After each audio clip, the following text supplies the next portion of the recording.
This mission begins with Colonel Davis giving our squad a briefing. The Hurtgen is dark and nearly impenetrable.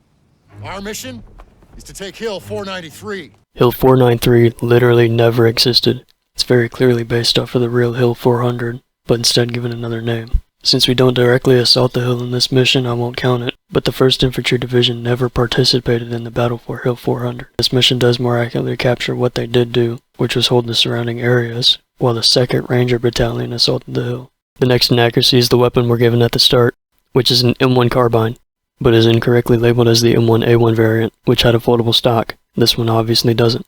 The sights for this gun are also just way too big.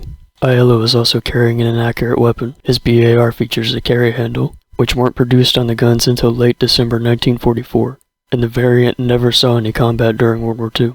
One thing you'll notice about the American uniforms in this game is that none of them wear any rank or insignia patches, despite them having ranks in their name. During this bridge defense segment, we're able to use M1A1 mines, which were AT mines that would only detonate with more than 265 pounds of pressure, meaning they should not explode after a soldier steps on them. For some reason, this game uses AT mines instead of AP mines, which is again one of those weird inaccuracies that they hope we would overlook because they're just so small and simple. As mentioned, these are SS soldiers we are fighting while in the Hurtgen Forest. The problem being is that there were no SS divisions present in the Hurtgen Forest during the battles. This is again one of those really stupid inaccuracies that we're just meant to overlook. This one actually makes me think the developers did no real research when making this game, because it's one Google search away. This inaccuracy genuinely infuriates me because it's just so stupid. The mission before this one, Collateral Damage, had no SS units, despite the SS making up a large portion of the units that were in the Battle of Aachen. Instead, they're skipped for that mission and placed in the very next mission in a battle that they didn't participate in. This is genuinely just so stupid.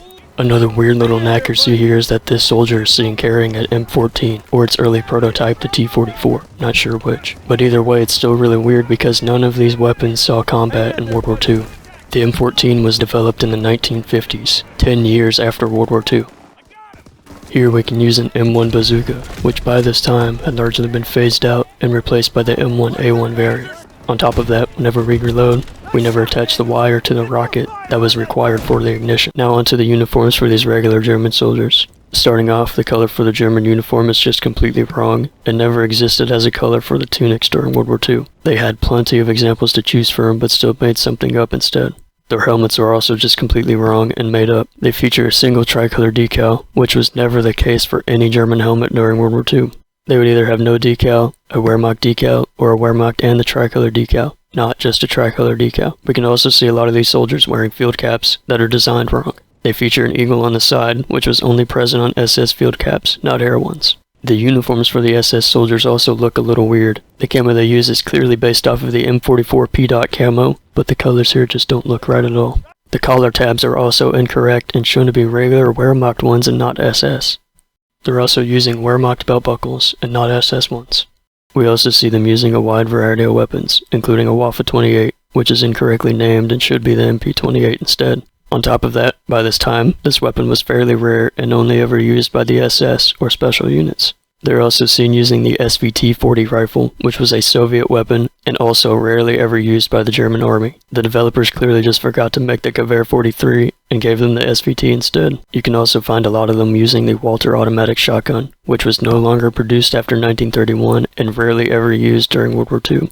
This game also gives it a detachable magazine, which was not a feature on the weapon. Another thing about this shotgun is we were able to use Dragon's Breath type incendiary rounds, which were not invented until the 1970s and 80s. This German sniper here is equipped with a carbine sniper rifle, which was a Polish rifle and very rarely ever used by the German army. Back to the German uniforms for a second here. We can see this soldier using a shotgun shell bandolier, which was never used by the German army at any point in time at all. Here we can use an M1 Garand with a grenade launcher attachment, which brings us to the next and final inaccuracies. When using the M7 grenade launcher, Daniels never removes the live ammo and never puts in the special blank rounds that would be used to fire this. If we fired the gun like this, it would result in an explosion at the end of a barrel, which would kill us. He also never pulls the pin on the grenade, which would allow it to explode. Also, the sight for this gun is just way too big compared to the real thing. On top of that, when we reload, we always push the bolt forward, which isn't how the gun was designed. The bolt was meant to close automatically after pushing the clip in, which would result in the iconic Garand thumb. Instead, we always push it forward. Now that we're at the end of the mission, it's time to give it a historical accuracy grade. This mission is a little hard to grade because it's not strictly based off of one battle like D-Day or any of those, but instead it captures the Battle of Hurricane Forest into a couple different segments. I think the game does do well in capturing what the fighting was like in the forest, and it does good in including the mortar segment, but it is still riddled with inaccuracies that just make no sense at all, like the SS being here despite them never participating in this battle, and the AT mines being used as AP-1s. And you know all the other stuff I went over. This video ended up being pretty short because, like I said, there was not a whole lot for me to talk about, besides the obvious inaccuracies. Even though it does well with everything else, I still think this mission deserves a historical accuracy grade of 37 out of 100. Like I said, they get the feel of the battle correct, but there are just too many things wrong about the battle, like the 1st Infantry Division being here when they literally never participated in the battles related to Hill 400. And of course, Hill 493 literally never existed. They did finally get the M43s right though, and the overcoats for the Germans, but it took them 7 missions for them to be actually correct and in the right period. So again, just these little inaccuracies that would ruin the historical accuracy grade. Anyway, that will do it for today's video. I hope you all enjoyed. Please like and subscribe if you did, and let me know what grade you think the mission deserves down below. Thank you all for watching. I'll see you in the next one. Goodbye.